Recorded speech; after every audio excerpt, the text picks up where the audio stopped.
শব্দেরা গল্প হয়ে ওঠে, গল্পেরা ছুঁয়ে যায় মন। আমি মৌমিতা, ঔপন্যাসিক গল্প কথাতে তোমাদের স্বাগত।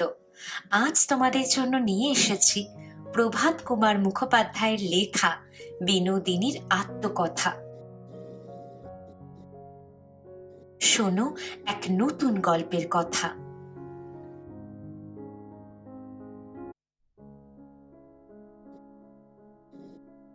আমার নাম শ্রীমতী বিনোদিনী দাসী, হালসাকিন, কলিকাতা। মৃত্যু নিকট জানিয়া আমি নিজ জীবন কাহিনী লিপিবদ্ধ করিতেছি। ইহা যদিও কোনোদিন জনসমাজে প্রচারিত হয়, তবে আমার মতো অবস্থাপন্না বঙ্গ রমণীগণ সাবধান হইতে পারিবেন। ইহাই আমার আন্তরিক আশা ও অভিপ্রায়। পিতৃকুল, শ্বশুরকুল, কোনো কুলই আমি উজ্জ্বল করি নাই। সুতরাং তাহাদের প্রকৃত নামধামগুলি পরিবর্তে আমি কাল্পনিক নামধামই ব্যবহার করিয়াছি। তবে আমার আসল নাম বিনোদিনী বটে। আমি বলিতে গেলে জনম দুর্ভাগিনী। আমার শৈশবেই প্রথমে মাতা এবং বৎসর না ঘুরিতেই আমার পিতা পরলোক গমন করেন। আমার অন্য কোনো নিকট আত্মীয় স্বজন ছিল না, কেবল এক জ্যাঠামশাই ছিলেন। তিনি পুরুলিয়াতেই চাকুরি করিতেন। তিনি আসিয়া গ্রামস্থ লোকের সাহায্যে আমার পিতার শ্রাদ্ধ শান্তি সম্পন্ন করেন। জিনিসপত্র কতক বেচিয়া, কতক বিতরণ করিয়া পৈতৃক বাড়িটা তালা লাগাইয়া আমাকে সঙ্গে লইয়া পুরুলিয়াতে চলিয়া যান। তখন আমার বয়স 4 বৎসর মাত্র। জ্যাঠামশায়ের একটি পুত্র ছাড়া 3টি কন্যা ছিল।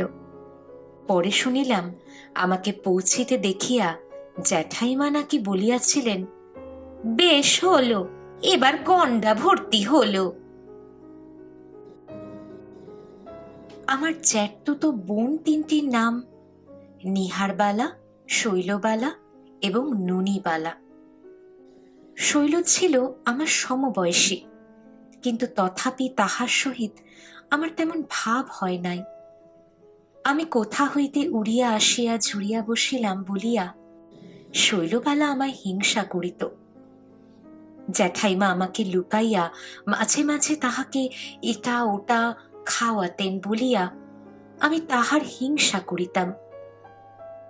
আর একটু বয়স হইলে যখন আমরা বালিকা বিদ্যালয়ে ভর্তি হইলাম, তখন সে আমার চেয়ে ভালো পড়া বলিতে পারিত, ভালো প্রাইজ পাইত বলিয়া আমি তাহার হিংসা করিতাম, এবং তার চেয়ে আমার রং ফর্সা বলিয়া সে আমায় হিংসা করিত।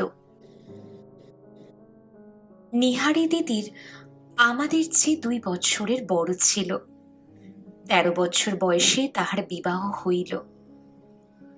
জ্যাঠামশাই পূর্ব সঞ্চিত যাহা কিছু ছিল তাহার বেশিরভাগই এই বিবাহে নিঃশেষিত হইয়া গেল। জ্যাঠাইমা তাহাকে বলিয়াছিলেন, একটির বিয়েতে যা কিছু ছিল সব খরচ করে ফেললে, বাকিগুলো বেকার, তা কিছু ভেবেছ? জ্যাঠামশাই বলিয়াছিলেন, উপায় করবার মালিক আমি নই, তুমিও নও। যে উপায় করেনওয়ালা সেই উপায় করবে, তুমি দেখে নিও। নিহার দিদির তো কিনারা হইয়া গেল। এবার আমার এবং শৈলর পালা। একজোড়া ভালো পাত্রের সন্ধান করিবার জন্য জ্যাঠা মহাশয় নানা স্থানে চিঠি লিখিলেন। 2 বৎসর ধরিয়া এরূপ অন্বেষণ চলিল, কিন্তু একজোড়া তো দূরের কথা, মনের মতো অথচ দামে সস্তা একটি পাত্রও মিলিল না। আমাদের 2 বোনকে 13 বৎসরের ধিঙ্গি দেখিয়া জ্যাঠাইমা সর্বদা ম্রিয়মান হইয়া থাকিতেন, এবং একদিন জ্যাঠা মহাশয়ের প্রতি চোখা চোখা বাক্যবাণ প্রয়োগ করিতেন। এই সময় নিহারি দিদির শ্বশুর জ্যাঠা মহাশয়কে পত্র লিখিলেন যে তাহার কনিষ্ঠ পুত্র শচীন্দ্রনাথ অর্থাৎ জামাইবাবুর ছোট ভাই গত ভাদ্র মাস হইতে ম্যালেরিয়া জ্বরে ভুগিয়া ভুগিয়া অস্থি চর্মসার হইয়াছে। কলেজে তাহার পার্সেন্টেজ গিয়াছে, সে এবার পরীক্ষা দিতে পাইবে না। ডাক্তার বায়ু পরিবর্তন করাইতে উপদেশ দেন। অতএব বৈবাহিক মহাশয়ের যদি অসুবিধা না হয় তবে শীতের কয়েকটা মাস শচীন পুরুলিয়াতে থাকিয়া তাহার স্বাস্থ্যের উন্নতি করিতে পারে। জ্যাঠাইমার সহিত পরামর্শ করিয়া জ্যাঠা মহাশয় শচীন্দ্রনাথকে আহ্বান করিলেন। পরে জানিয়াছিলাম নিঃস্বার্থভাবে পরোপকার করিবার জন্য তাহারা এ কাজে পবিত্র হন নাই।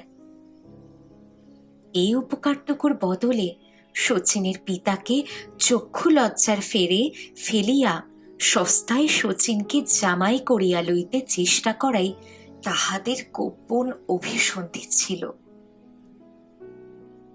নিহার দিদি অনেক দিন পিত্রালয়ে আসেন নাই, তাহাকেও শচীনের সঙ্গে পাঠাইয়া দিতে অনুরোধ করা হইল।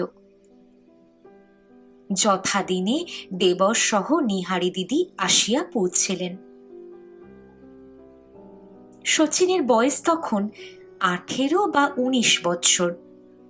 রংটি বেশ পরিষ্কার, মুখ চোখও সুগঠিত, এক কথায় বেশ সুশ্রী যুবা পুরুষ।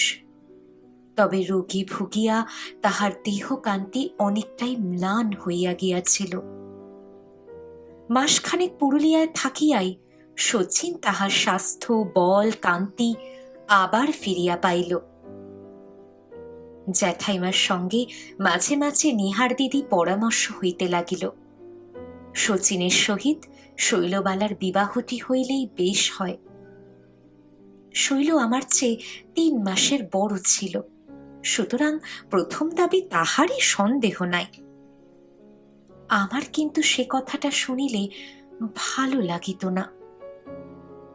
সন্ধ্যাবেলায় তুলসীতলায় প্রদীপ দিয়া প্রণাম করিতে করিতে আমি মনে মনে বলিতাম, হে ঠাকুর, শৈলর সঙ্গে যেন শচীনের বিবাহ না হয়।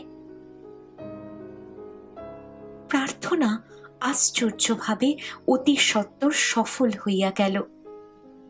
এক ভদ্রলোক সপরিবারে পুরুলিয়াতে বায়ু পরিবর্তনে আসিয়াছিলেন।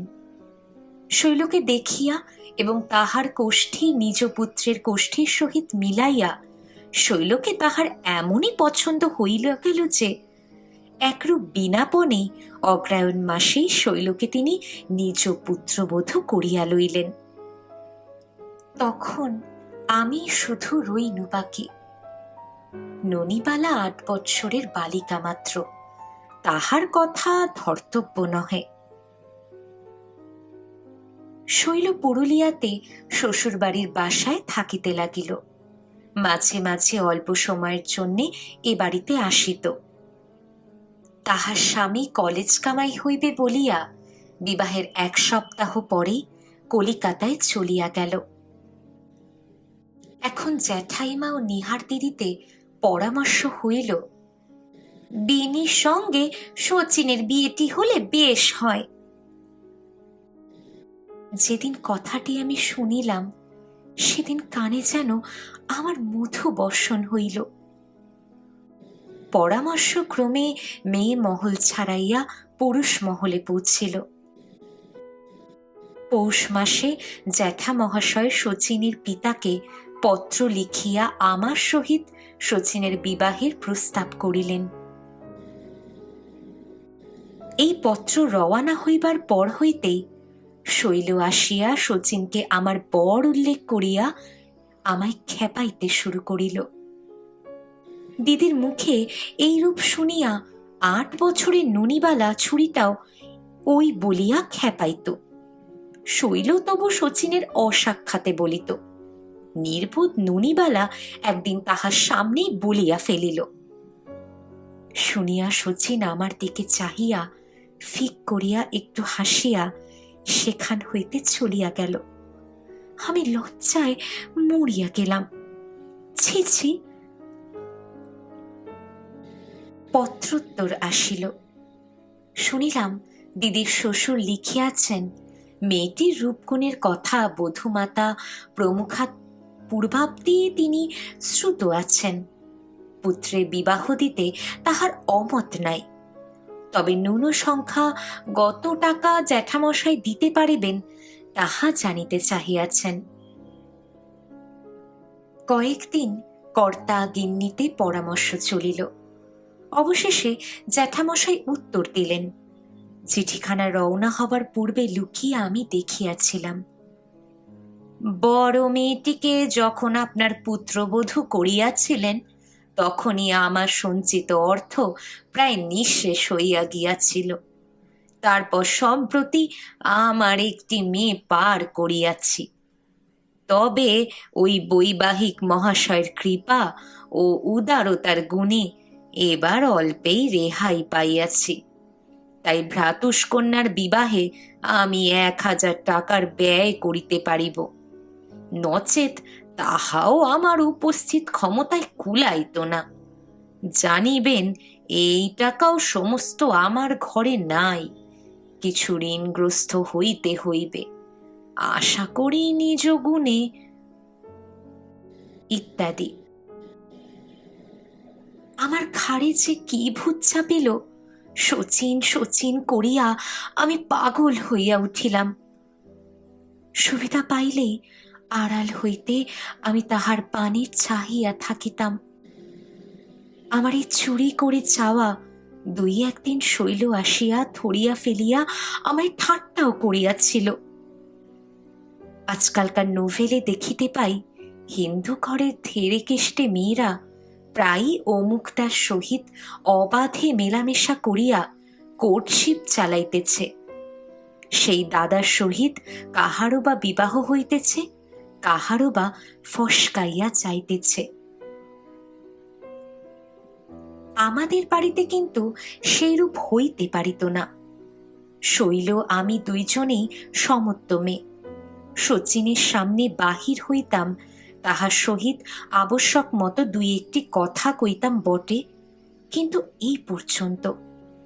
জ্যাঠাইমার সর্বদা সজাগ সাবধানতা ও কড়া শাসনে শচীনের সহিত আমার কিছু মাত্র মেলামেশার অবসর ছিল না। তথাপি শচীন এমনই দুষ্ট যে সুযোগ পাইলেই অন্যের অলক্ষিতে আমার পানে চাহিয়া হাসিত। একদিন বৈকালে ঘটনাক্রমে তাহার সহিত আমার নির্জনে সাক্ষাৎ হইয়াছিল। সেদিন শচীন শুধু হাসিয়াই ক্ষান্ত থাকে নাই, আমার গাল টিপিয়া দিয়াছিল। আমি রাগিয়া উঠিয়া বলিয়াছিলাম, ও কি? শচীন হাসিয়া বলিয়াছিল, দোষ কি, আমি যে তোর বর। আমি মনের আহ্লাদ মনেই গোপন করিয়া কৃত্রিম ক্রোধ ভরে সেখান হইতে পলাইয়া গিয়াছিলাম। শচীনকেই আমার স্বামী কল্পনা করিয়া অবোধ বালিকা আমি কত সুখে স্বপ্নই যে দেখিতাম, তাহা লিখিয়া শেষ করিতে পারিব না। এমন সময় আমার সাধের স্বপ্ন ভাঙিয়া চুরমার হইয়া গেল। শচীনের পিতা উত্তর দিলেন, 3000 টাকার ক্রমে কিছুতেই তিনি পুত্রের বিবাহ দিতে পারিবেন না। শচীনকেও বাড়ি ফিরিয়া যাইতে তিনি কড়া হুকুম জারি করিলেন। পরদিন শচীন তাহার জিনিসপত্র বাঁধিয়া আমাদের বাড়ি হইতে বিদায় গ্রহণ করিল।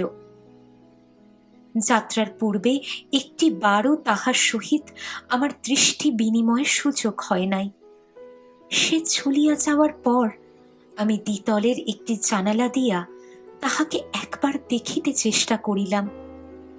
দেখাও হইল। তাহার উৎসুক চক্ষু সেই জানালার মাঝেই আমাকে খুঁজিতেছিল। তাহার সেই ছলছল চোখ দুটি আজও আমি ভুলিতে পারি নাই। সেই দৃষ্টিপথের অতীত হইলে আমি বিছানায় পড়িয়া বালিশে মুখ গুজিয়া কাঁদিতে লাগিলাম। তখন নিচে সবাই গৃহকর্যে ব্যস্ত। কেহ আসিয়া এই অবস্থায় যে আমাকে দেখিতে পাইবে, এ সম্ভাবনা মাত্র আমার মনে উদয় হয় নাই। কিন্তু অল্পক্ষণ পরে আমার পৃষ্ঠদেশে কাহার হস্তস্পর্শ অনুভব করিলাম। মুখ তুলিয়া চাহিয়া দেখি শৈল। শৈল আমার অশ্রুমাখা মুখ দেখিয়া ব্যঙ্গ ভরে বলিল, বাহ বেরে, এত দূর! বিরহ কাতরা বিনোদিনী রাই, পরাণে বাঁচে না বাঁচে। বলিয়া গা দুলাইয়া নিত্যের ভঙ্গিতে বাহির হইয়া গেল। কথাটা শৈল বাড়িতে প্রচারও করিয়া দিয়াছিল। মাসখানেক পরে শুনিলাম পাত্র ঠিক হইয়াছে। সোনারপুরে তাহার বাড়ি, নিঃসন্তান, দ্বিতীয় পক্ষ, বয়স 40 বৎসর। গ্রামে ঘি ও ময়দার দোকান আছে, অবস্থা সচ্ছল। একদিন পাত্র আমাকে দেখিতে আসিলেন, দেখিয়া পছন্দও করিলেন। অল্প টাকায় হইবে বলিয়া জ্যাঠা মহাশয় এই পাত্রই স্থির করিয়াছিলেন। 5ই বৈশাখ আমার শুভ বিবাহ হইয়া গেল। আমি শ্বশুর বাড়ি গেলাম। আমি তখন 14 বৎসরে পড়িয়াছি। সেখানে গিয়া দেখিলাম আমার শ্বশুর শাশুড়ি নাই, বিধবা পিসি শাশুড়ি আছেন, তিনি ঘরের গৃহিণী। স্বামী ভক্তি, স্বামী পূজা, স্বামী সেবাই নারী জীবনের সর্বপ্রথম কর্তব্য, এই শিক্ষাই আবাল্য পাইয়া আসিতেছিলাম। একদিন মনে মনেও যে আমি অন্য পুরুষকে কামনা করিয়াছিলাম, সেজন্য লজ্জায় ধিক্কারে মরিয়া যাইতাম। শচীন একদিন আমাকে স্পর্শ করিয়াছিল, আমার গাল টিপিয়া দিয়াছিল, তাহা পূর্বেই বলিয়াছি। মনের ক্ষোভে আমার ইচ্ছা করিত এক খণ্ড লোহা পোড়াইয়া বেশ লাল করিয়া তাহা গালের উপর টিপিয়া ধরি, ওই স্থানটা অগ্নিশুদ্ধ করিয়া লই। স্বামী আমাকে যথেষ্ট স্নেহ যত্ন করিতে লাগিল, কিন্তু আমার পোড়া মন এমনই অপদার্থ যে শচীনকে আমি ভুলিতে পারিলাম না। শচীনের চিন্তাও যে আমার পক্ষে মহাপাপ, তাহা বেশ জানিতাম, কিন্তু মনকে বশে আনিতে পারিতাম না। এই সময় চন্দ্রশেখর পুস্তকখানি আমার হাতে পড়িল। জ্যাঠা মহাশয় গৃহে থাকিতে আমরা সকল বোনই লেখাপড়া ভালোই রকম শিখিয়াছিলাম, কিন্তু জ্যাঠা মহাশয় মেয়েদের উপন্যাস পড়ার বিরোধী ছিলেন বলিয়া উপন্যাস বেশি পড়িবার সুযোগ আমরা পাই নাই। তাই এতখানি বয়স পর্যন্ত চন্দ্রশেখর আমার অপঠিত ছিল। বইখানি পড়িয়া দেখিলাম আমার অবস্থার সঙ্গে অনেকটা মিলিয়া যায়। কপাল দোষে বিবাহের পূর্বেই কোনো মেয়ের যদি অন্য পুরুষের প্রতি মন গিয়া থাকে, তবে বিবাহের পর তাহার কর্তব্য কি, তাহা চন্দ্রশেখর পড়িয়া বেশ বুঝিতে পারিলাম। অধিকাংশ হিন্দু মেয়েই পতিভক্তি বিনা সাধনায় লাভ করিয়া থাকে বটে, কিন্তু আমার মতো দুর্ভাগিনী যাহারা, তাহাদের এই বস্তুটি লাভ করিবার জন্য কঠোর সাধনায় রত হইতে হইবে। হাল ছাড়িয়া দিলে চলিবে না, ইহাই চন্দ্রশেখরের উপদেশ বলিয়া বুঝিলাম, এবং তদনুসারেই নিজ জীবনের গতি নিয়ন্ত্রিত করিব স্থির করিলাম। আমি সর্বদা বিষণ্ণ থাকি দেখিয়া স্বামী একদিন বলিলেন, সমবয়সী সঙ্গী সাথী একটিও নেই, একলা তোমার বড় কষ্ট হয় না? শচীনের কথা তখনও তিনি জানিতে পারেন নাই, পরে জানিয়াছিল। আমি বলিলাম, না, কষ্ট আর কি। তিনি বলিলেন, কষ্ট হয় বই কি, তোমার যদি 2-1টি যা কি ননদ থাকতো, তাদের সঙ্গে হাসিতে গল্পেতে দিন কাটাতে পারতে, কিন্তু সেসব তো কিছু নেই। আচ্ছা, একটা কাজ না হয় করো না? কি? বই পড়তে তুমি খুব ভালোবাসো, একখানি বই পেলে তুমি খুব আগ্রহের সঙ্গে সেখানি পড়ো দেখতে পাই। আমাদের গ্রামে একটি ভালো লাইব্রেরি আছে, অনেক বাংলা বই আছে, কত সব মাসিক পত্র আসে, নূতন বইও প্রায় তারা কিনে আনায়। আমি সেই লাইব্রেরির মেম্বার হব, যত তুমি পড়তে পারো তত বই আমি তোমায় এনে দেব, তাহলে তোমার সময় কাটাবার বেশ একটা উপায় হবে, কি বলো? আমি উৎসাহের সহিত এ বিষয়ে সম্মতি জানাইলাম। স্বামী মেম্বার হইলেন। লাইব্রেরি হইতে কৃত্রিম সিল্কের চকচকে মলাটযুক্ত নূতন নূতন উপন্যাস গ্রন্থ আনাইতে লাগিলেন। প্রথম প্রথম নিচে তিনি দুই একখানা বহি পড়িতে আরম্ভ করিয়াছিলেন বটে, কিন্তু তাহার ভালো লাগে নাই বলিয়া সে চেষ্টা আর করিতেন না। তিনি ছিলেন দাতা কর্ণযুগের মানুষ, আমি কিন্তু সেগুলো গোগ্রাসে গিলিতে লাগিলাম। এইরূপ কিছুদিন চলিতে চলিতে আমার মনে ধীরে ধীরে একটা পরিবর্তন আসিতে লাগিল। আমি বেশ বুঝিতে পারিলাম, এতকাল মা দিদিমার কাছে পতিভক্তি সম্বন্ধে যে শিক্ষা আমি পাইয়া আসিয়াছি, তাহা নিতান্তই ভুল শিক্ষা। পতির প্রতি যদি যথার্থ ভালোবাসা থাকে, তবে সেক্ষেত্রে একটু আধটু ভক্তি বা সেবা করিলেও ততটা দোষ নাই। কিন্তু যে পতিকে অন্তরের সহিত ভালোবাসি না, তাহাকে ভক্তি করা নিজেকে অপমান করা মাত্র। দেখিলাম আজকালকার বড় বড় লেখকগণের মতে বঙ্কিমবাবু নিতান্তই সেকেলের লেখক। প্রাণ যাহাকে চায় তাহাকে লাভ করিতে পারিলেই নারীর নারীত্ব সফল হয়, তাহার জীবন যৌবন ধন্য হয়। সকল যুবতীরই এই বিষয়ে যত্নবতী থাকা উচিত। নবযুগের নবীন আলোক আমদানিকারক ওই ঔপন্যাসিক গণের মধ্যে কাহারও হস্তে যদি চন্দ্রশেখর সংশোধনের ভার থাকিত, তবে তিনি নিশ্চয়ই গভীর জলে সন্তরণকালে প্রতাপকে দিয়া শৈবলিনীকে ওরূপ দারুণ শপথ করাইতেন না। তাহাদিগকে গঙ্গার পার করিয়া দিয়া কোন নিভৃত কুটিরে স্থাপন করিয়া আর্টের নগ্নচিত্র আঁকিয়া অর্ধশিক্ষিত যুবক ও বোধোদয় বিদ্যাবতী যুবতীগণকে মোহিত করিয়া দিতেন। যাহা হোক, আমি মূর্খ সেকেলে স্ত্রীলোকদের মতো পতিভক্তিকে জীবনের সার বলিয়া আর গ্রহণ করিলাম না। শচীনের চিন্তাকে আর ২০ পথ বর্জন করিবার চেষ্টা করিলাম না। একদিন নিজ গালে লোহা পোড়াইয়া ছ্যাঁকা দিবার বাসনা জাগিয়াছিল। নিজ মূর্খতায় মনে মনে লজ্জিত হইলাম। আমি অনেক সময় ভাবিতাম শচীন বিবাহ করিয়াছে কিনা। মনে করিতাম, করিয়া থাকে করুক, আমার শচীন আমার অন্তরের ধন, আপন অন্তরের মধ্যে তাহাকে লুকাইয়া আমি নিত্য তাহার পূজা করিব। কিন্তু এ জীবন আমার নারীত্ব বিফল হইয়া গেল, ইহাই বড় আক্ষেপের বিষয়।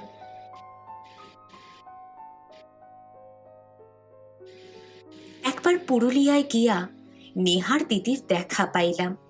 শুনিলাম শচীন কলিকাতায় আইন পড়িতেছে, এখনো বিবাহ করে নাই, বিবাহে তাহার মন নাই। ছেলে MA BL পাশ করিলে বিবাহের বাজারে তাহাকে নিলামে তুলিবেন, এই অভিপ্রায়ে পিতাও পীড়াপিড়ি করেন নাই। পিতার অভিপ্রায় যাহাই হোক, শচীনের যে বিবাহের কোনো আগ্রহ নাই, ইহা হইতে বুঝিতে পারিলাম। আমি যেমন তাহাকে ভুলিতে পারি নাই, সেও তেমনি আজও আমাকে ভুলে নাই। মনে বড় আহ্লাদ হইল। এবার পুরুলিয়ায় একটা অপ্রীতিকর ব্যাপার ঘটিয়াছিল। আমি মাসখানেক সেখানে থাকিবার পর স্বামী আমাকে আনিতে গিয়াছিলেন।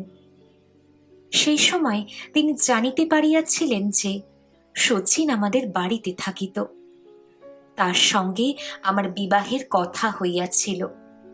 আমি আড়ালে থাকিয়া লুকাইয়া লুকাইয়া শচীনকে দেখিতাম, এবং বিবাহ ভাঙিয়া গিয়া সে চলিয়া যাওয়ার পর আমি কাঁদিয়া ভাসাইয়া দিয়াছিলাম।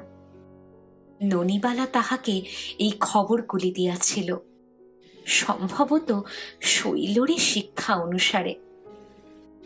সেই অবধি স্বামী মাঝে মাঝে শচীন সম্বন্ধে আমাকে রূঢ় কথা বলিতেন, এবং কুৎসিত সন্দেহ তাহার মনে জাগিয়াছিল।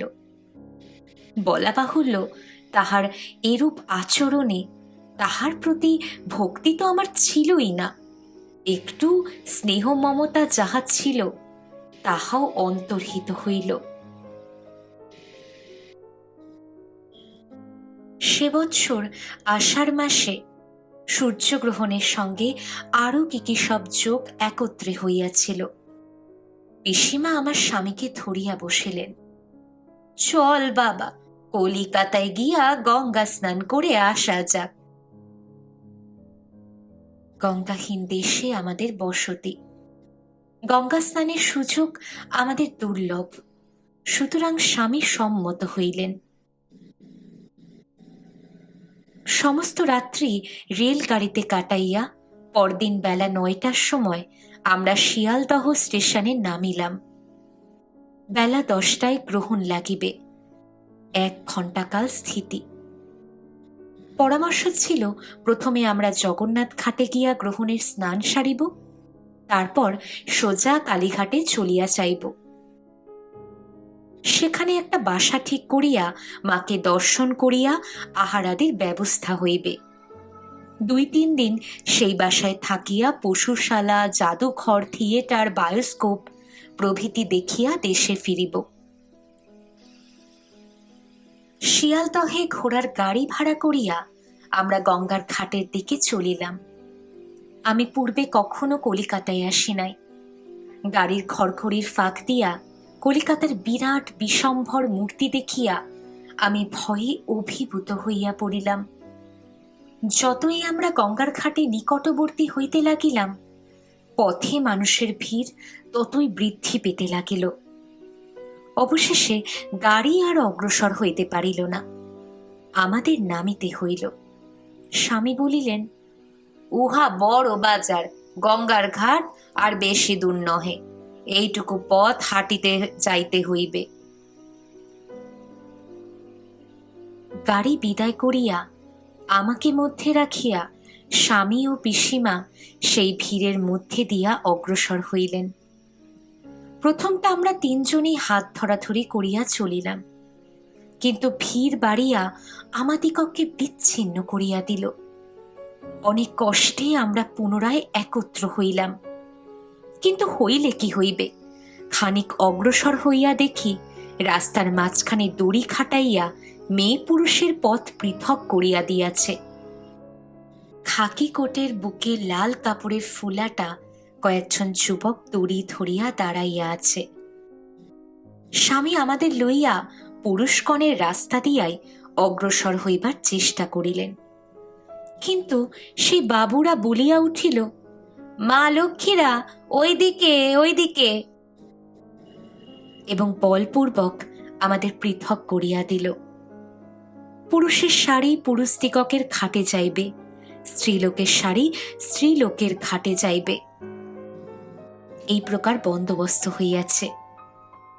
ইহা পূর্বেই আমার স্বামী জানিতেন না।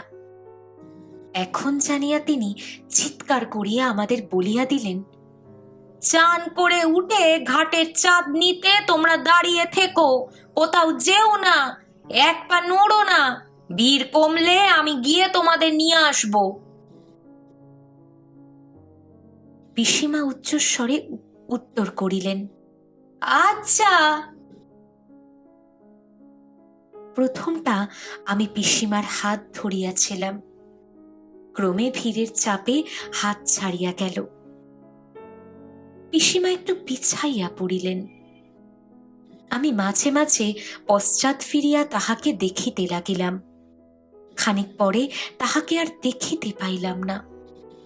ক্রমে ভিড়ের চাপে আরও বাড়িয়া গেল। তখন আমি চলিতেছিলাম না, ভিড় আমাকে ঠেলিয়া লইয়া যাইতেছিল। ভিড়ের চাপে মাঝে মাঝে পা দুটি আমার রাস্তা ছাড়িয়া শূন্যে উঠিয়া পড়িতেছে।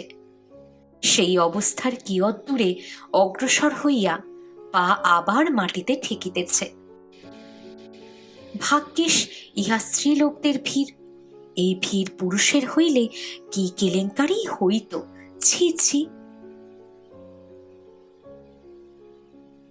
শুনিয়াছিলাম খাট অধিক দূরে নয়, কিন্তু অনেকক্ষণ চলিলাম, চালিত হইলাম বলিলেই ঠিক হয়।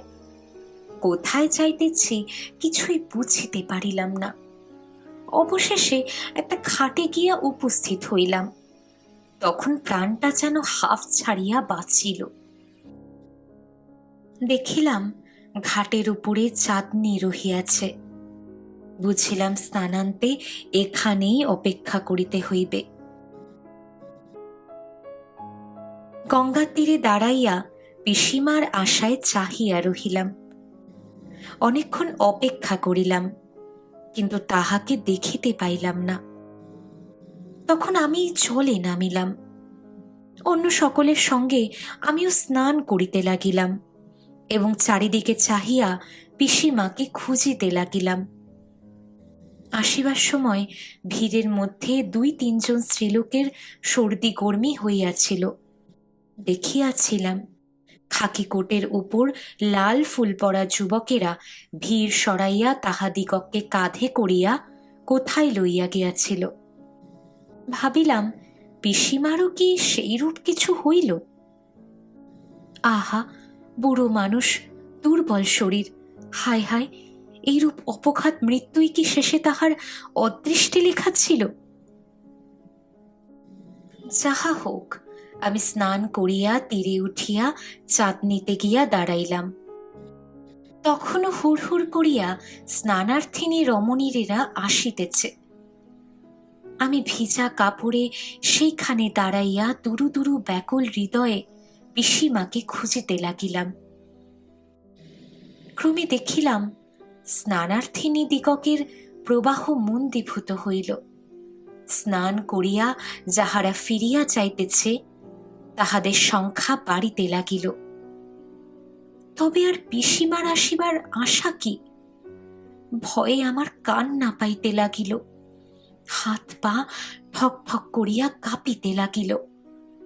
আমি সেইখানে শানের উপর বসিয়া পড়িলাম।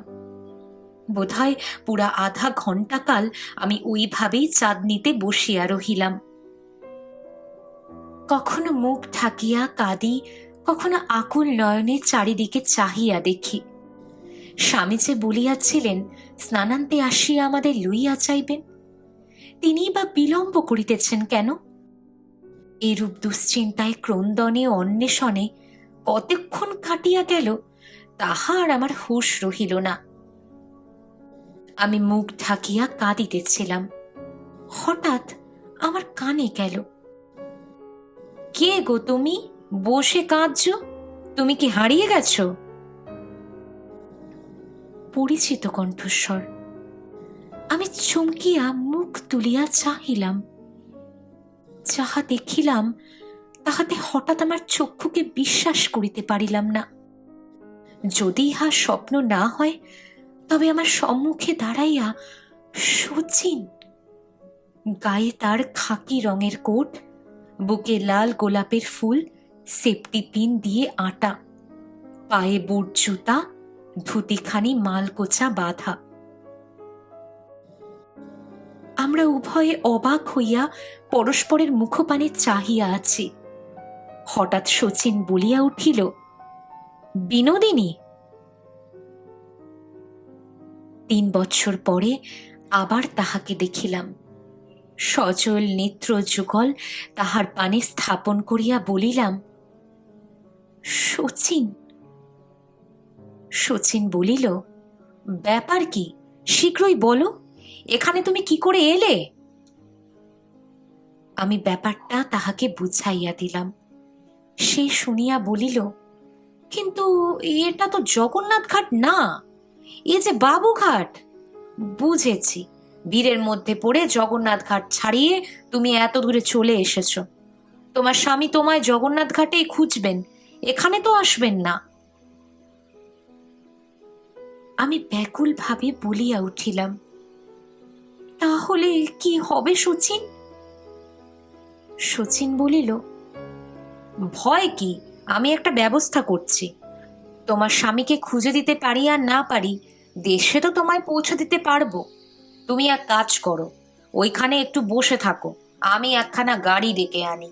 খবরদার এখান থেকে এক পা নড়ো না, তাহলে আর আমি তোমায় খুঁজে পাবো না। বলিয়া সে ক্ষিপ্র পদে ভিড়ের মধ্যে অদৃশ্য হইল। প্রায় 10 মিনিট পরে শচীন গাড়ি আনিয়া আমায় বলিল, এসো গাড়িতে ওঠো। আমি উঠিলে গাড়োয়ানকে জগন্নাথ ঘাট আদেশ দিয়া শচীন গাড়িতে উঠিয়া বসিল। আমি যেদিকে আসিয়াছিলাম তাহার পাল্টা দিকে সে বসিল। গাড়ি জগন্নাথ ঘাটের উপর আসিয়া দাঁড়াইল। শচীন নামিয়া গাড়ির নম্বর তাহার পকেট বুকে টুকিয়া লইয়া গাড়োয়ানকে বলিল, তুমি ইহা খাড়া রহো, হাম আভি আতা হে। বলিয়া সে ঘাটের দিকে নামিল। প্রায় 10 মিনিট পরে শচীন ফিরিয়া আসিয়া বলিল, আমি ঘাটে গিয়া মহাশয় কার পরিবার হারিয়েছে, কার পরিবার হারিয়েছে কত বলে চিৎকার করলাম, কই কেউ তো কোনো উত্তর দিল না। তোমার স্বামী এখানে নেই, বোধহয় তোমায় খুঁজে না পেয়ে তিনি চলে গিয়ে থাকবেন। কি বলিব, কি করিব, আমি কিছুই বুঝিতে পারিলাম না। আমার চিন্তা শক্তি লুপ্ত হইয়া গিয়াছিল। আমি মাথাটি হেঁট করিয়া নীরবে বসিয়া রহিলাম। শচীন রাস্তায় দাঁড়াইয়া কি একটা ভাবিল। তাহার পর গাড়ির খড়কড়িগুলো একে একে সব উঠাইয়া দিয়া গাড়োয়ানকে বলিল, চলো বউবাজার। বলিয়া সে উঠিয়া গাড়িতে বসিল। গাড়ি চলিতে লাগিল।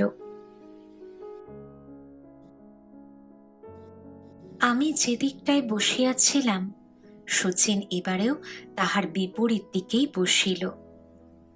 বসিয়া বলিল, বিনি, তুই বড় হয়েছিস, আমি প্রথমটা তোকে দেখে চিনতেই পারিনি রে। পুরুলিয়াতে ইদানিং শচীন আমাকে ও শৈলকে তুই বলিয়া কথা কহিত। উত্তর করিলাম, চিরকালে কি ছোট থাকবো? শচীন বলিল, তোর বিয়ের খবর আমি বউ দিদির কাছে শুনেছিলাম, ছেলেপিলে হয়েছে? না। কেন? এই কেনর আমি কি করে উত্তর দিব, কিছুই স্থির করিতে পারিলাম না। নীরবে অবনত মুখে বসিয়া রহিলাম। খড়খড়িগুলার কোনো কোনো পাখি ভাঙা ছিল, তাই সেগুলি বন্ধ থাকা সত্ত্বেও ভিতরে কিছু আলো ছিল। আমি একবার মুখ তুলিয়া দেখিলাম শচীন আমার পানে মুগ্ধ দৃষ্টিতে চাহিয়া আছে। আমি জিজ্ঞাসা করিলাম, গাড়ি কোথায় যাচ্ছে? আমার বাসায়। তোমার তো মেসের বাসা, সেখানে 5 জন পুরুষ মানুষের মধ্যে আমায় রাখবে কোথায়? শচীন বলিল, না রে, সেখানে কি তোকে রাখবো? আমার জিনিসপত্র কতক নেবার জন্যে যাচ্ছি, তারপর আবার এক জায়গায় নিয়ে গিয়ে তোকে খাওয়াবো দাওয়াবো, তারপর দুজনে পরামর্শ করে যা করতে হবে করা যাবে। ভাবিলাম শচীন আমায় কোথায় লইয়া চলিল। ভয়ে আমার বুকের ভিতরটা গুড়গুড় করিতে লাগিল। শচীন খড়খড়ির পাক ফাঁক দিয়া রাস্তার পানে চাহিয়া রহিল। কিয়ৎক্ষণ পরে হাঁকিল, এ কোচম্যান, ওই সামনের বাড়িতে রাখো। গাড়ি দাঁড়াইল। শচীন বলিল, তুমি চুপটি করে গাড়ির মধ্যে বসে থাকো, আমি উপরে গিয়ে আমার বাক্স আর বিছানাটা নিয়ে আসি। গাড়ির দরজা খুলিয়া শচীন নামিয়া গেল। 5 মিনিট পরে পদশব্দ শুনিতে পাইলাম। খড়খড়ির ফাঁক দিয়া দেখিলাম একজন চাকর একটা মাঝারি আকারের বাক্স ঘাড়ে করিয়া আনিয়াছে। বাক্সটা সে গাড়ির ছাদে তুলিয়া দিল। শচীন তাহাকে বলিল, বিছানা और সোরাইঠো লে আও জলদি। চাকর চলিয়া গেলে গাড়োয়ান জিজ্ঞাসা করিল, আপ কাহা জানা হোগা বাবু? শচীন বলিল, শিয়ালদা স্টেশন কে পাস। চাকর ফিরিয়া আসিলে বিছানার বান্ডিলটা ছাদে দিয়া সোরাই হাতে করিয়া শচীন গাড়িতে উঠিয়া বসিল। গাড়ি আবার চলিতে লাগিল। শচীন বলিল, শিয়ালদা স্টেশনের কাছে যাত্রী নিবাস বলে একটা বাঙালি হোটেল আছে। কেউ পরিবার নিয়ে এলে তাদের থাকা খাওয়ার স্বতন্ত্র ব্যবস্থা আছে। তোমার স্বামীকে খোঁজবার জন্যে 2-1 দিন যে কলকাতায় থাকতে হবে, সেখানেই তোমায় রেখে দেব। আর কোনো স্থান নেই। সেখানকার কোনো ঝিটি তোমাকে যদি জিজ্ঞাসা করে, তবে তুমি আমাকে স্বামী বলেই পরিচয় দিও, নইলে তারা অজ্ঞ লোক, অকারণে অনেকটা মন্দ কথা কিছু ভাবতে পারে, বুঝেছ? আমি চুপ করিয়া রহিলাম, বুঝতে চেষ্টা করিতে লাগিলাম শচীনের মতলবটা কি, কিন্তু কিছুই স্থির করিতে পারিলাম না। অবশেষে তাহাকে জিজ্ঞাসা করিলাম, তোমার খাওয়া দাওয়া হয়েছে? শচীন বলিল, সকালে 1 পেয়ালা চা আর একটু মোহনভোগ খেয়ে ভলেন্টিয়ারি করতে বেরিয়েছিলাম। তুমিও তো খাওনি, তোমার খুব খিদে পেয়েছে বোধ হয়। আমি বললাম, মেয়ে মানুষের আবার খিদে? শচীন বলিল, না, তারা তো আর মানুষ নয়। আমি বলিলাম, খিদে তেষ্টা তাদের দমন করতে শিখতে হয়। শচীন বলিল, বিনি, তুই এই নবযুগের নূতন আলোর দিনে বললি মেয়ে মানুষের খিদে তেষ্টা দমন করতে শিখতে হবে। কেন তারা দমন করবে? কি অপরাধে শুনি? ওসব মতটত মহা ভুল। অন্তত সেকেলের নারী সমস্যার তো এখন মীমাংসাই হয়ে গেছে। দেহ ধর্মের বা মনোধর্মের কোনো ক্ষুধা দমন করার চেষ্টাই মহামূর্খতা। তা তৃপ্তি সাধনী পুরুষের যথার্থ পুরুষার্থ, নারী আদর্শ নারীত্ব। আমি হাসিয়া বলিলাম, তুমি কি বই লেখো নাকি? কেন? বইয়ে যে এরকম কথা দেখতে পাই। শচীন বলিল, লিখি না পড়ি, আজকাল কত সব ভালো বই বেরোচ্ছে, সেসব তুই পড়েছিস? হ্যাঁ, তুই যখন পুরুলিয়াতে ছিলি তখনই তো তোকে তোর বোনকে বেশ পড়ালেখা করতে দেখেছি। বলিয়া কয়েকখানা পুস্তকের নাম করিয়া সে জিজ্ঞাসা করিল, এইসব বই তুই পড়েছিস? আমি বলিলাম, পড়েছি, 2-3 করে পড়েছি। বইগুলির নাম আজ 7 বছর পরে উল্লেখ করা নিষ্প্রয়োজন, কারণ যদিও তখন সেগুলি সাহিত্য আকাশে ধ্রুব নক্ষত্র, নবযুগের বিজয় স্তম্ভ, মনস্তত্ত্বের মনুমেন্টে বলিয়া বিঘোষিত হইয়াছিল, লেখকগণ অমর আখ্যা লাভ করিয়াছিলেন, সেগুলির নাম এখন শোনা যায় না। এমনকি গুরুদাস বাবুদের ক্যাটলগে অথবা চৈতন্য লাইব্রেরির পুস্তক তালিকাতেও দেখিতে পাই না। শচীন জিজ্ঞাসা করিল, আচ্ছা, নারীর অধিকার সম্বন্ধে তোর মত কি বল?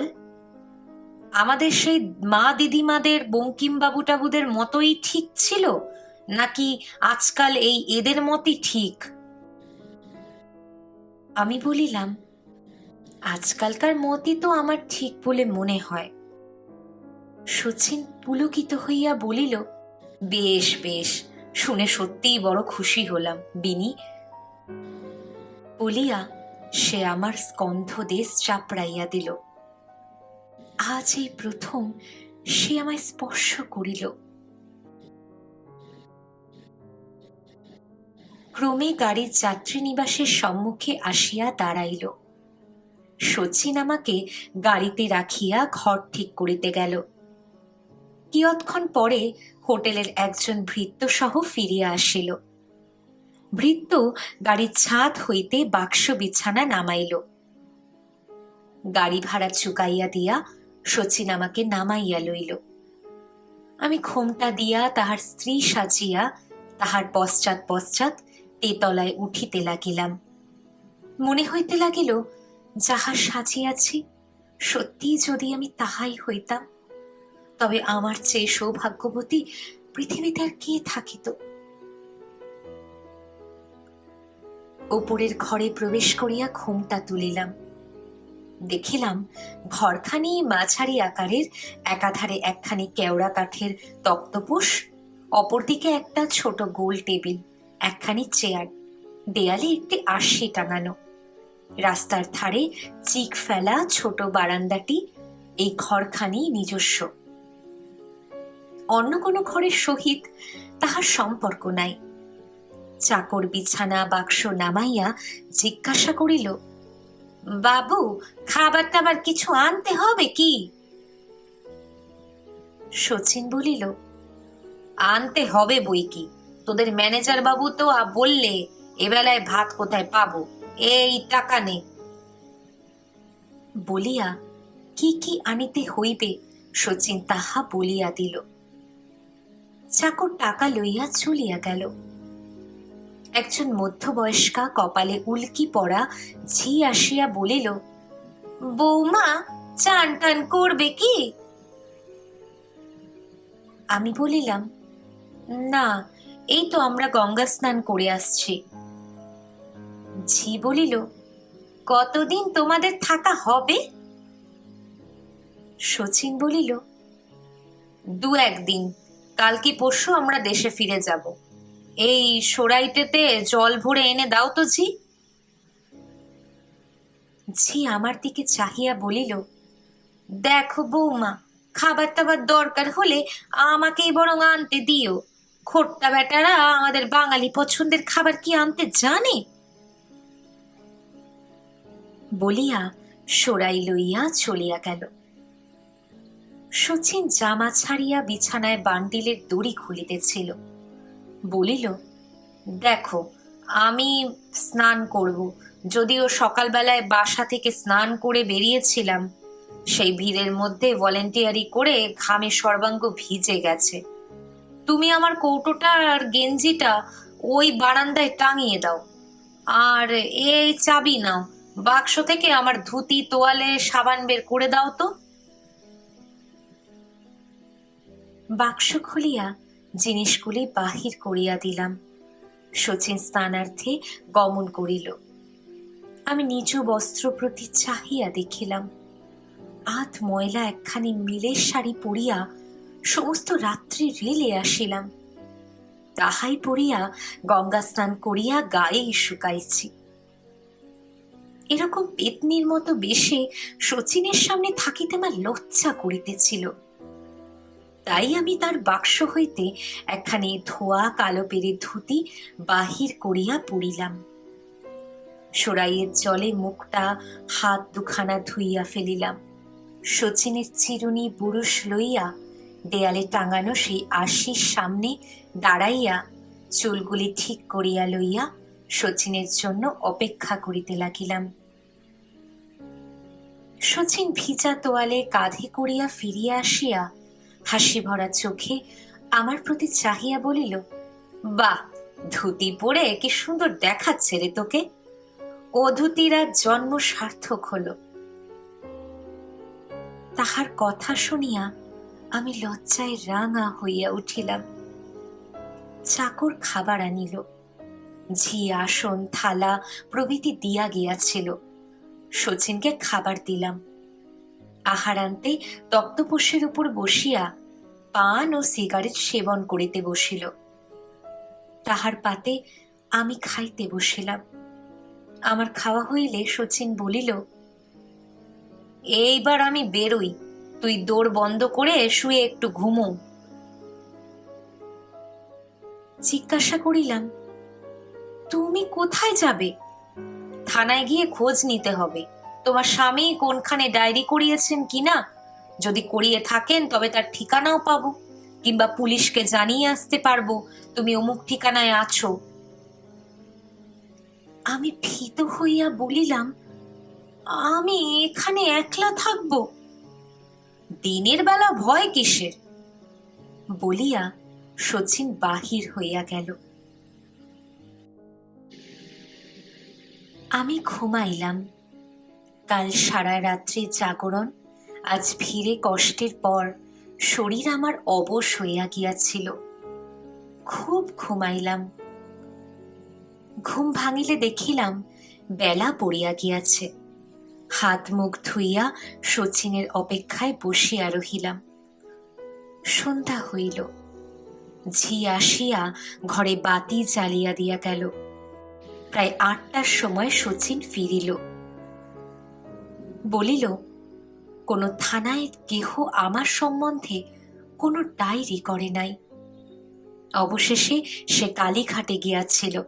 প্রত্যেকটি যাত্রী বাসা তন্ন তন্ন করিয়া খুঁজিয়া আসিয়াছে। কোথাও আমার স্বামীর সন্ধান পাই নাই। চাকরকে ডাকিয়া শচীন ২ পেয়ালা চা আনিতে আদেশ করিল।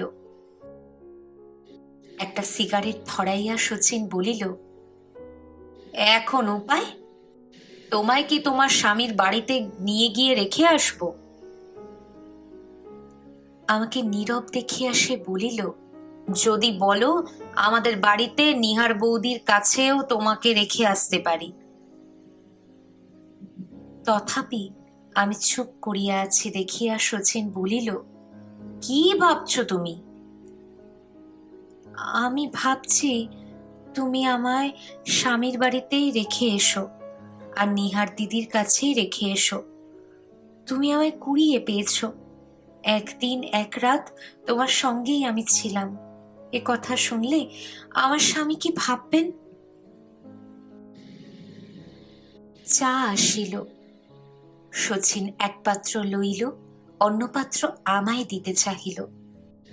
আমি চা খাই না শুনিয়া সে নিজেই উভয় পাত্র গ্রহণ করিয়া বলিল, তাতে আর দোষ কি? একজন ভদ্রলোক যদি এরকম অসহায় অবস্থায় কোনো বিপন্না স্ত্রীলোককে পায়, সে কি তাকে তার বাড়ি পৌঁছে দেবে না? আমি বলিলাম, কিন্তু তুমি যে... কেন? আমি কি দোষ করেছি? তুমি না করো, আমি যে করেছিলাম। আর সে কথা যে আমার স্বামীর কানে উঠেছে। শচীন বিস্মিত হইয়া জিজ্ঞাসা করিল, কি কথা? আমার ভারী লজ্জা করিতেছিল। তথাপি কোনো মতে আমি বলিলাম, বিয়ের পর আমার স্বামী একবার পুরুলিয়াতে এসেছিলেন। ননিবালা তখন ৯ বছরের। আমার স্বামী রঙ্গ করে তাকে জিজ্ঞাসা করেছিলেন, তোর বিনো দিদি আমাকে কিরকম ভালোবাসে বল দেখি। ননি বলেছিল, না, তোমাকে ভালোবাসে না, শচীনদাকে ভালোবাসে।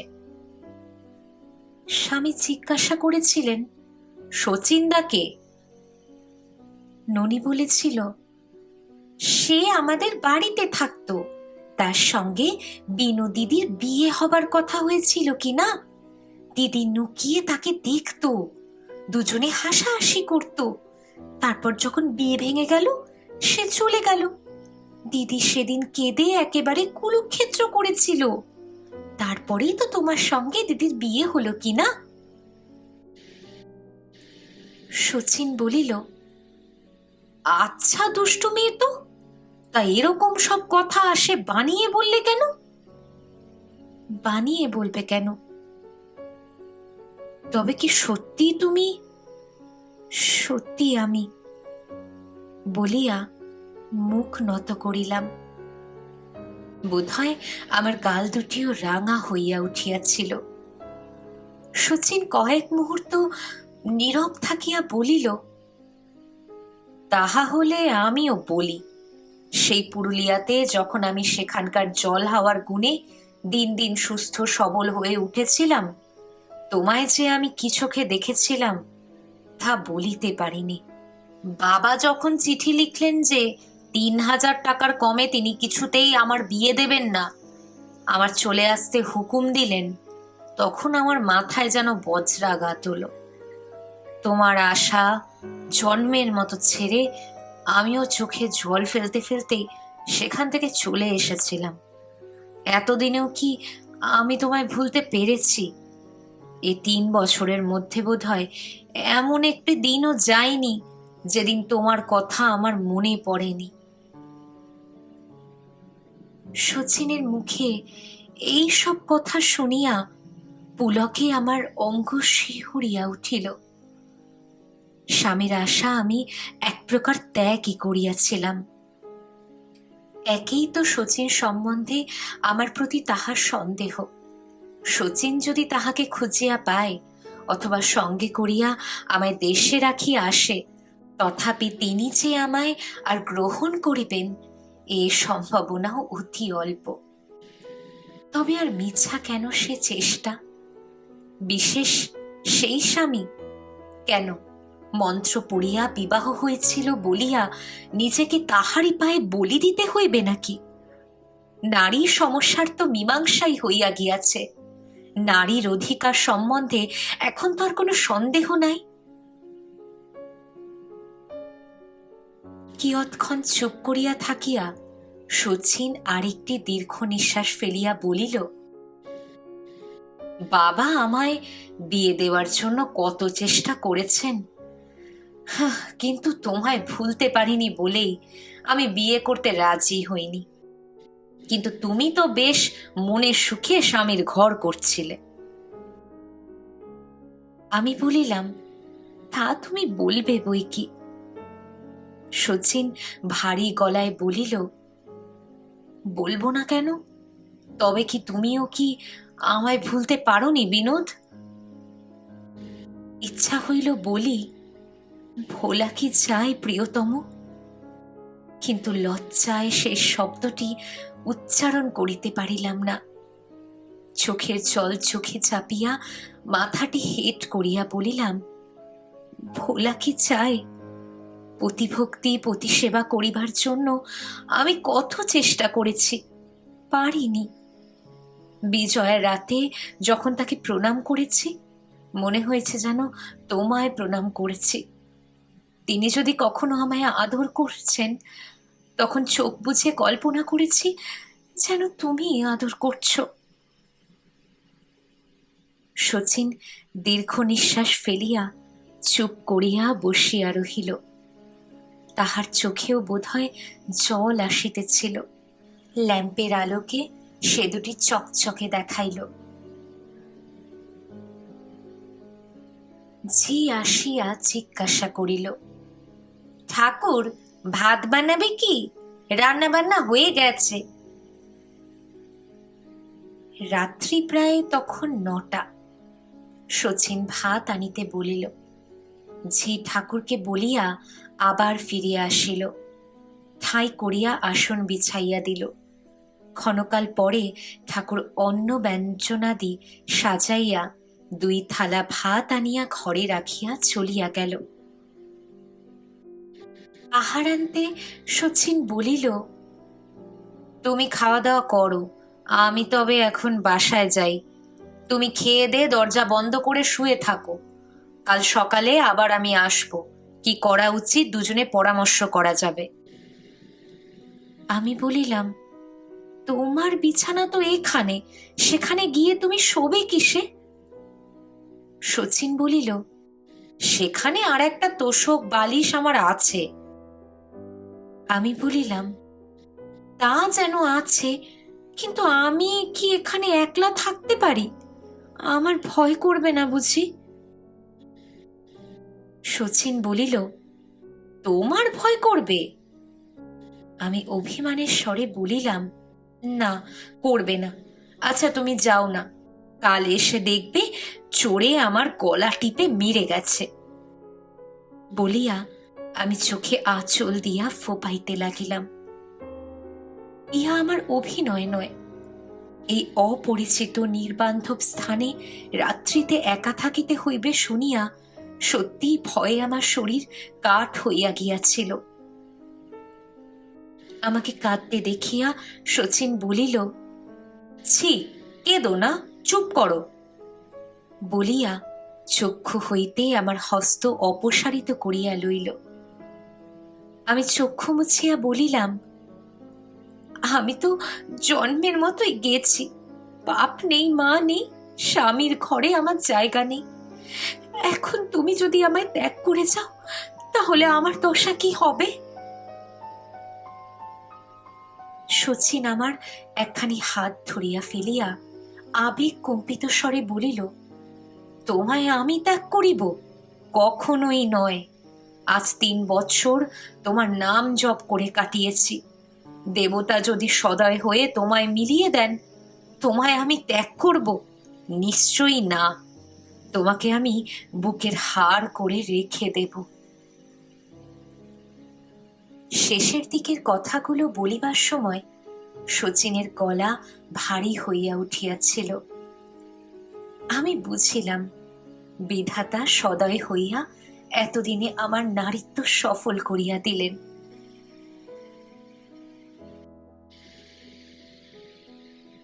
তাহার পর 3টি বৎসর কাটিয়া গিয়াছে। সেদিন, সেই সর্বনাশের দিন, সোমবার, 22শে বৈশাখ। 3টি বৎসর মাত্র শচীনকে পাইয়াছিলাম, সুখের মুখ দেখিয়াছিলাম, কিন্তু সে সুখ আমার বাজ পড়িল। একদিন তুমি বলিয়াছিলে আমায় তোমার বুকের হাড় করিয়া রাখিবে, রাখিয়াও ছিলে।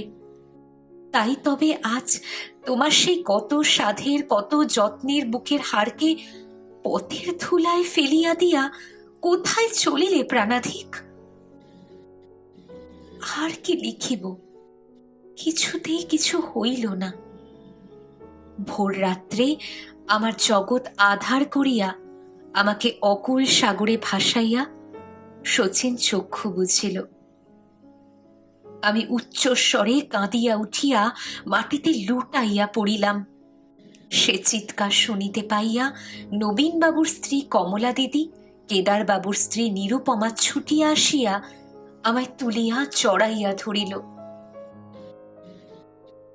সারাটা দিন যে কি করিলাম, কি হইল, সে সকল আমি ভালো করে স্মরণ করিতে পারি না। দাহকার্য সমাধা হইবার পর নিমতলার ঘাটে আমার স্নান করিয়া কমলা দিদি আমার হাতের কাঁচের চুড়িগুলি ভাঙিয়া সিথির সিঁদুরের দাগ গঙ্গা মৃত্তিকা ঘষিয়া ধুইয়া দিয়া ভিজা কাপড় ছাড়াইয়া আমায় সাদা থান পরাইয়াছিল। তাহা বেশ স্মরণ আছে। তাহার পর গাড়ি করিয়া আমায় বাড়ি আনিয়াছিল এবং পীড়াপিড়ি করিয়া সন্ধ্যাবেলা আমায় একটু গরম দুধ খাওয়াইয়াছিল। তাহাও আমার মনে আছে।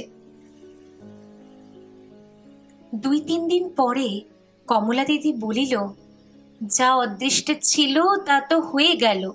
তোমার শ্বশুরকে না হয় একখানা চিঠি লেখো। এ বিপদ শুনলে কি এখনো তার মনে দয়া হবে না? শিয়ালদহ যাত্রী নিবাস হইতে যখন এই চোরাবাগানের বাড়িতে 2খানি ঘর ভাড়া লইয়া আমরা আসিয়া স্বামী স্ত্রী পরিচয়ে বাস করিতে লাগিলাম, তখন সে বাড়ির অন্যান্য ভাড়াটিয়া গৃহস্থদের নিকট প্রকাশ করিয়াছিলাম যে বাপমার অমতে আমার স্বামী আমাকে বিবাহ করায় তাহার পিতা তাহাকে ত্যায্য পুত্র করিয়াছেন। তখন তিনি চাকরি জোগাড় করিয়া এখানে কলেজে পড়িতে থাকেন। বিবাহের পর কয় বৎসর আমি আমার বিধবা মার কাছে থাকিতাম। স্বামী মাঝে মাঝে গিয়া আমায় দেখিয়া আসিতেন। সম্প্রতি মার মৃত্যুতে নিরাশ্রয় হইয়া পড়ায় তিনি আমাকে কলিকাতায় আনিয়াছেন। আমার এই কথা ভবিষ্যৎবাণীর মতো হইয়াছিল। তখন অবশ্য শচীনের পিতা কিছুই জানিতে পারেন নাই। পরে জানিয়াছিলেন এবং জানিয়া শচীনকে সত্যই তিনি ত্যায্য পুত্র করিয়াছিলেন।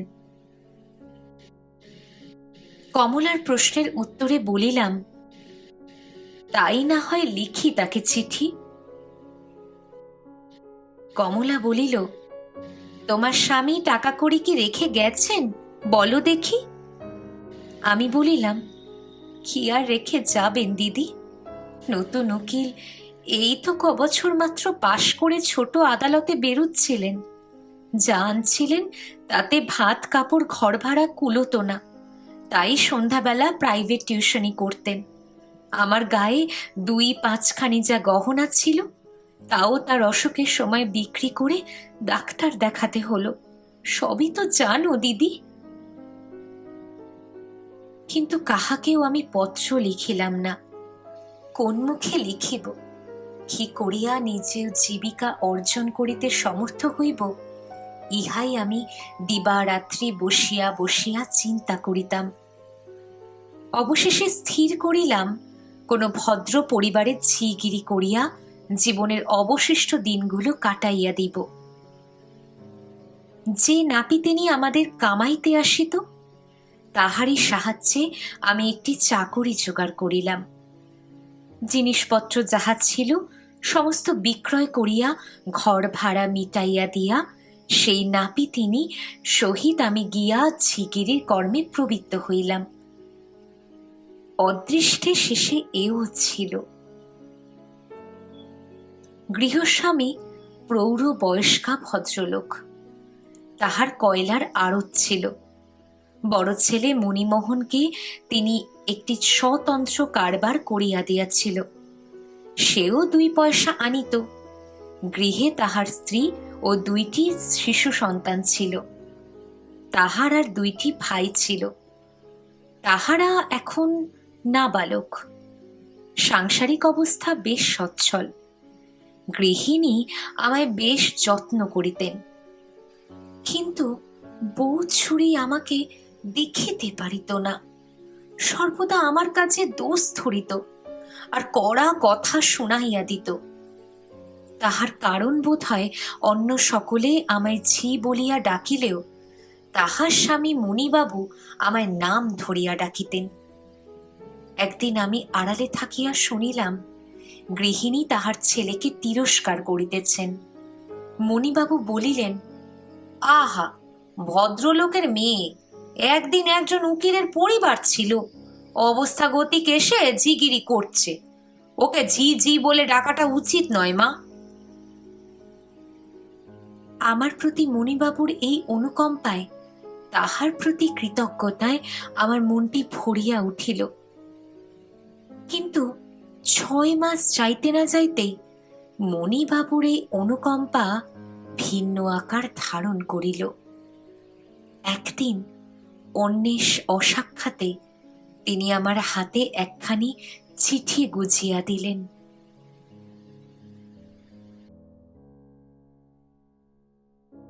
আর 1 বৎসর কাটিয়াছে। এই 1 বৎসর আমি কলিকাতায় যে পল্লীতে বাস করিয়াছি তাহার আর নাম উল্লেখ করিব না। পিতৃ আদেশে কারবার সম্পর্কে 1 সপ্তাহের জন্য বোম্বাই যাইতেছি বলিয়া সেই যে মণি চলিয়া গেল, আর তো আসিল না।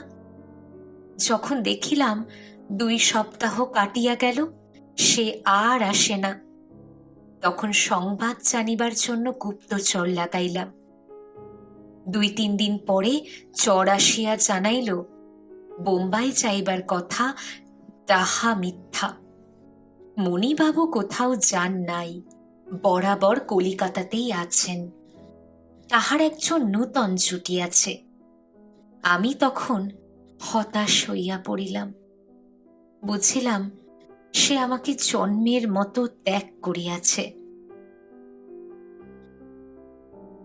বিছানায় পড়িয়া কাঁদিতে লাগিলাম, তাহার বিরহে নহে, কারণ তাহার প্রতি আমার যে শ্রদ্ধাটুকু এবং প্রথম প্রথম তাহার প্রতি যে আকর্ষণটুকু জন্মাইয়াছিল, এখানে আসিয়া এই 1 বৎসরে তাহার ব্যবহারে দিনে দিনে আমার মন হইতে সেসব বিলুপ্ত হইয়া গিয়াছিল। আমি কাঁদিতেছিলাম, আমি কি ছিলাম, কি হইলাম ভাবিয়া, আমার উপায় এখন কি হইবে ভাবিয়া। বাড়িওলি এবং এই গৃহের অন্যান্য ভাড়াটিয়া স্ত্রীলোকগণ আমার কাছে আসিয়া সর্বদা আমায় সান্ত্বনা দিত এবং উপায় নির্দেশ করিত। ক্রমে আমার টাকা ফুরাইল, পেটের জ্বালা যে বড় জ্বালা। তখন বাধ্য হইয়া তাহাদের নির্দিষ্ট উপায় আমাকে অবলম্বন করিতে হইল। নানা রূপী ভাগ্য পরিবর্তনের মধ্যে দিয়া আমার জীবন অতিবাহিত হইতে লাগিল। কিছুকাল বা কিছুদিন পরদিন কালিয়া পোলাও মাছের মুড়া চলে, সর্বাঙ্গে গহনা পরিয়া বারাণসী শাড়ির বাহার দিই। আবার কিছুকাল সমস্ত বন্ধক দিয়া টাকা ধার করিয়া ব্যয় নির্বাহ করি। 2 পয়সার কুচা চিংড়ি আনিয়া বাটি চচ্চড়ি করিয়া ভাত খাই। ভাগ্যের চাকা আবার ঘুরিয়া যায়। গহনাপত্র খালাস করিয়া আমি আবার কালিয়া পোলাও মাছের মুড়া বক্সে বসিয়া থিয়েটার দেখা আরম্ভ হয়। এই রূপে জীবনে আরো 7টি বছর কাটিয়া গেল। কিন্তু সুখে কাটিল কি? জীবনের শেষে 7টি বৎসর কি দুঃখেই যে আমার কাটিল, তাহা সেই সর্বলোক সাক্ষী ব্যতীত আর কে জানিবে। শেষে বই কি, কারণ ডাক্তারবাবু বলিয়াছেন আমার এই রোগ শিবের অসাধ্য।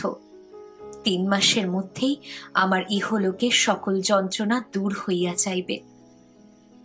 ইহলোকের যন্ত্রণা তো শেষ হইবে, কিন্তু পরলোক, পরলোক আছে কিনা কে জানে। যদি থাকে তবে সেখানে আমার কি দণ্ডের ব্যবস্থা আছে? ভাবিতে বুক কাঁপিয়া উঠে। দেহের স্বল্প সৃষ্ট রক্ত যেন জল হইয়া যায়। এদিকে 3 বৎসর আমি অন্ন বস্ত্রের ক্লেশ পাই নাই, বরং সাধারণ গৃহবধূর অপেক্ষা সে বিষয়ে প্রাচুর্যই ভোগ করিয়াছি। আমি নিঃস্ব নহি, কিন্তু মনের সুখ। গহনা গায়ে দিয়া আড়ং থোলায় জরিপার শাড়ি ব্লাউজ পরিয়া থাকিয়াও মনে সর্বদা অসহ্য যন্ত্রণা অনুভব করিয়াছি। ডাক্তারবাবু বলিলেন, শুধু শারীরিক অত্যাচার নহে, ওই মানসিক অশান্তিও আমার এই ক্ষয় রোগের একটা প্রধান কারণ। 10 বৎসর পূর্বে গ্রহণের সময় গঙ্গা স্নান করিতে আসিয়াছিলাম। তখন হারাইয়া না গিয়ে গঙ্গায় যদি ডুবিয়া যাইতাম, তাহা হইলে কি সৌভাগ্যই আমার হইত। ডুবিলাম না।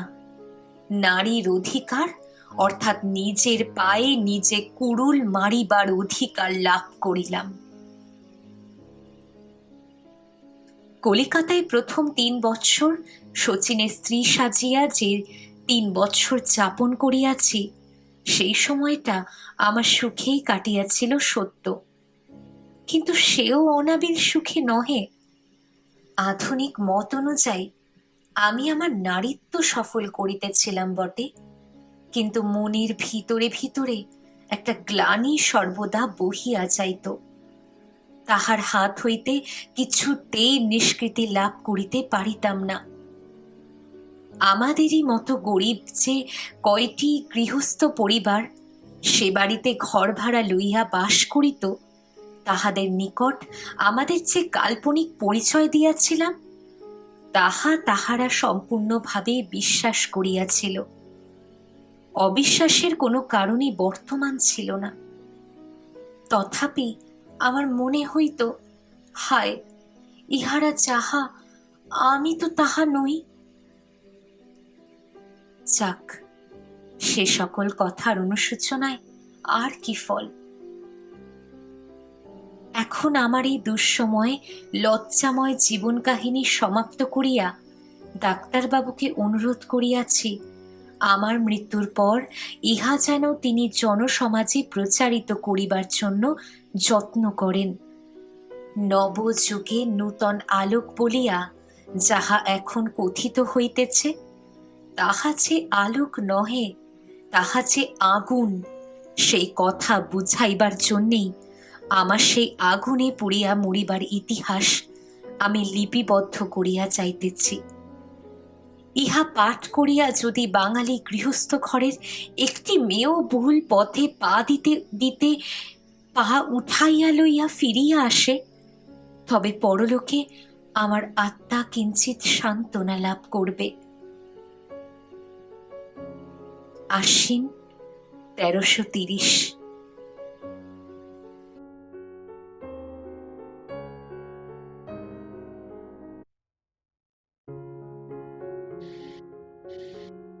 শেষ হলো আজকের গল্প প্রভাত কুমার মুখোপাধ্যায়ের লেখা বিনোদিনীর আত্মকথা। বিনোদিনী আসলে ভালোবাসার কাঙাল, ভাগ্যের অবহেলার শিকার সে। তার লেখা চিঠি যেন সময় স্রোতে হারিয়ে যাওয়া হাজারো নারীদের নীরব আর্তনাদ। গল্পেরা শুধু শোনা যায় না, অনুভব করতে হয়। আর সেই অনুভূতি তোমাদের সঙ্গে ভাগ করে নিতে আমি আছি উপন্যাসে গল্প কথাতে। এ গল্প যদি সত্যিই তোমাকে ছুঁয়ে যায়, একটা লাইক দিও, কমেন্টে তোমার মতামত জানাও, আর প্রিয়জনদের সঙ্গে শেয়ার করো। আর সাবস্ক্রাইব করে পাশের বেল আইকন অন করো, যেন পরের গল্পের প্রথম শ্রোতা তুমিই হও। আজকের মতো এখানেই শেষ, কিন্তু গল্পেরা তো শেষ হয় না, তারা নতুন করে জন্ম নেয় প্রতিবার।